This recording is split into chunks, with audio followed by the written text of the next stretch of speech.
Nag-resign na si Nadia Montenegro bilang staff ni Senator Robin Padilla kasunod ng alegasyong nagmariwana siya sa Senado. Naghain naman ng panukala si Senador Padilla na gawing mandatory ang drug testing sa mga opisyal ng gobyerno. Nasa frontline ng balitang yan si Mayan Los Baños. Sa 5 pahinang written explanation ni Nadia Montenegro noong August 15, ipinahayag niya ang kanyang agarang pagbibitiw bilang Political Affairs Officer ni Senator Robin Padilla. Para daw ito sa kanyang mental health at para sa kapakanan ng kanyang mga anak.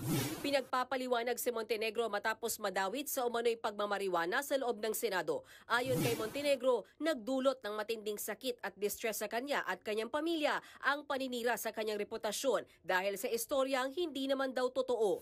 Mariing itinanggi ni Montenegro na siya ang sinasabing staff ng senador na nasa loob ng CR sa Senado kung saan naamoy ang di umano'y marijuana.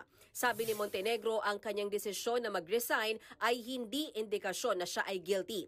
Pagpapakita raw ito ng respeto sa Senado at sa opisina ni Senator Robin Padilla para daw hindi na rin makapanira pa ang nasabing issue. Tinanggap na ni Senator Padilla ang resignation ni Montenegro. Tinapos na rin nila ang investigasyon sa issue pero makikipagtulungan daw sakaling ipagpapatuloy ng Senado ang investigasyon.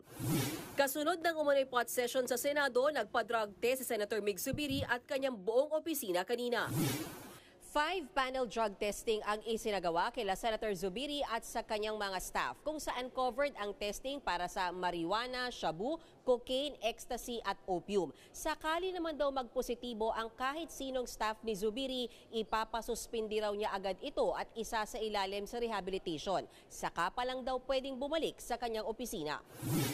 Si Senador Raffy Tulfo at kanyang staff bukas sasalang sa drug testing. Iba. No ifs, no buts, no exception. Kahit na sino pa yung pag nag-positive, bakit pa suspend rehab? Tanggalin na lang. Una nang sumulat si Senate Minority Leader Tito Soto kay Senate President Jesus Escudero para hilingin na muling magpatupad ng mandatory random drug testing sa Senado. Handa raw dito ang Senado ayon kay Escudero. Nagbabalita mula sa Frontline, Mayan Los Baños, News 5.